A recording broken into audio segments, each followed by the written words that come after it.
The PV40 matching car concept. The PV40 matching car concept is a vehicle added along with the PV40 in version 1.226 of Turboprop Flight Simulator back in 2021. This is the only vehicle that lets you customize the color. Though this concept has less detail, it actually looks better on the final version. This car strangely has 3 seats on both front and rear, and the driver's seat is in the center, similarly to the McLaren F1 supercar.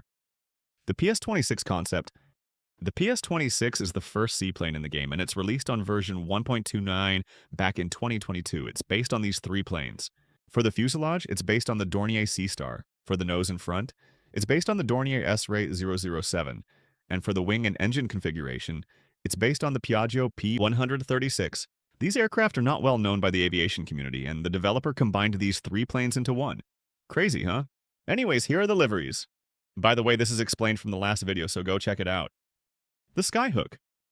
The Skyhook feature was released in version 1.33 last year, and its purpose is to recover a person or cargo on the ground while in the air. It's used in any remote area that helicopters could not reach. However, the V40 series aircraft are far more convenient than this system since it has a refueling probe. The hoists, which functions similarly to the Skyhook, except it's far more safer, the cargo hook and its famous VTOL system. AC-400 weapons. Hold on, you might be asking, there is an AC-400? Believe it or not, yes, but according to the Turboprop FS Wiki, the remains of the AC-400 exist in the game files, and obviously it's based on the real-life Airbus A400Me. This upcoming gunship aircraft will come with a 25mm Gatling gun, which has a high fire rate, a 120mm howitzer, and if you don't know what a howitzer is, it is a type of artillery piece which can shoot very far and form different paths, and a 35mm autocannon setup. This aircraft will become a revolutionary piece of machinery, not because of its weapons, but also because it will change the game forever. The AC-130. The AC-130, also known as the Angel of Death, is another gunship variant which is a hybrid of various C-130 variants. According to the developer, this aircraft's front and rear fuselage is based on the Hercules, the 25mm Gatling gun is based on the U variant, the 40mm and 105mm cannon setup is based from the Hercules/U variants, the engines from H/U/W, the front and side cameras from W or J, the right side observation window from U, the cockpit from J, and the battle management center from U or W. This aircraft has one of the most advanced setups in the game, and it has a darker livery compared to the normal C-130. Let's talk about its advantages and its disadvantages. The AC-130 has a low stall speed while flying, which makes aiming easier.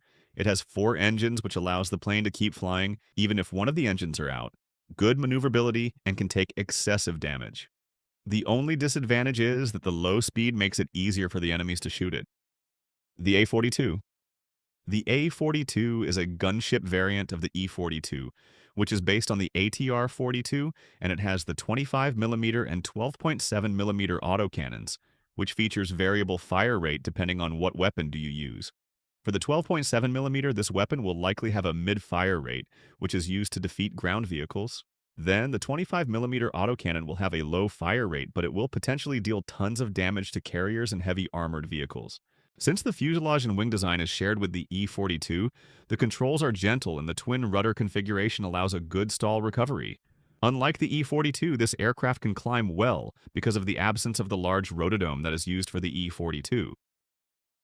And that is all that— Wait, KC-400, why are you in my video? 'Cause you keep forgetting about me, you idiot. Sorry, but maybe next time. What a bad boy you are. Alright, bro, I'm actually sorry. Like, geez, I get it. Anyways, that is all of the Turboprop Flight Simulator secrets.